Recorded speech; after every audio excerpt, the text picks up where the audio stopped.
बहुत प्यारा क्वेश्चन लेकर के आया हूं आपके लिए एसआई का। क्वेश्चन देखना, समझने की कोशिश करना। क्या बोल रहा है, चेतन नाम का एक बंदा है, वो कितना 5400 इन्वेस्ट कर रहा है, और विपुल नाम का एक बंदा है, वो कितना 10200 इन्वेस्ट कर रहा है, सेम रेट पे, सिंपल इंटरेस्ट पर।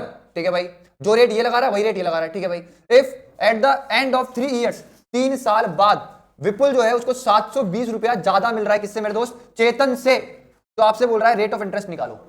बहुत प्यारा तरीका बता रहा हूं, हमेशा ध्यान रखना क्या होता है मेरे दोस्त, ऐसा ही बराबर होता है आपका P into are percent of कितना मेरे दोस्त, T होता है। तो आप क्या बोलोगे भैया, मेरा ऐसा ही जो है डायरेक्टली प्रोपोर्शनल है किसके, P के, मेरा ऐसा ही जो है डायरेक्टली प्रोपोर्शनल है R परसेंट के, मेरा ऐसा ही जो है डायरेक्टली प्रोपोर्शनल है किसके, T के। आप बोलोगे बिल्कुल सारी चीजें हमें पता है। तो आप बोलोगे सर अगर हम बात करें तो यहां पर मेरी जो रेट है और टाइम है दोनों के दोनों कांस्टेंट है, यहां पे दोनों चीजें कांस्टेंट है। तो आप बोलोगे क्या, आप बोलोगे भैया मतलब क्या है, ऐसा ही मेरा डायरेक्टली डिपेंड कर रहा है, ऐसा ही में जो भी चेंज आएगा वो क्यों आएगा, क्योंकि प्रिंसिपल में कोई चेंज आया होगा। तो आप बोलोगे सर अगर हम बात करें तो हमारे पास यहां पर जो आ रहा है ब्याज में डिफरेंस आ रहा है 720 का, कितने का डिफरेंस आ रहा है, 720 का डिफरेंस आ रहा है, मतलब विपुल को 720 रुपए एक्स्ट्रा मिल रहे हैं। तो आप बोलोगे सर क्यों मिल रहे हैं, क्योंकि भाई इसने कितना इन्वेस्ट करा है, इतना इन्वेस्ट करा है। तो आप बोलोगे सर 10200 माइनस में कितना, आप बोलोगे सर 5400 इनटू में मेरे पास जो है R परसेंट जो है वो मेरे को निकालनी है, और टाइम जो है मेरे पास 3 साल है, डिवाइडेड बाय कितना 100। मैंने करा क्या है, मेरे को पता है कि जो मेरा एसआई में डिफरेंस आ रहा है वो किसके कारण आ रहा है। आप बोलोगे वो किसके कारण आ रहा है मेरे दोस्त, जो ये प्रिंसिपल में डिफरेंस आ रहा है, प्रिंसिपल में दोनों का डिफरेंस आ रहा है, उसी के कारण 720 रुपए का डिफरेंस आ रहा है। आप बोलोगे बिल्कुल, तो मैंने यहां पे क्या कर दिया,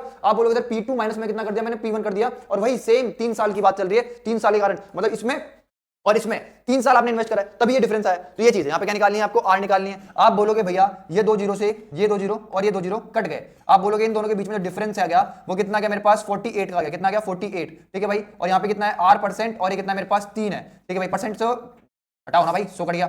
आप बोलोगे इधर कितना आएगा मेरे पास 720 आएगा। तो आप बोलोगे भाई अगर बात करें इसको हम इससे काटें तो कितना आएगा मेरे पास 240 आएगा, इससे इसको काटूं तो आप बोलोगे भाई मेरे पास R परसेंट की वैल्यू कितना आ गई, 5 आ गई, कितना आ गई 5, खत्म कहानी। बहुत इजी क्वेश्चन था, बहुत आसान क्वेश्चन था। आई होप आपको समझ में आया होगा, पूरा कॉन्सेप्ट ही समझा दिया मैंने आपको तरीके से।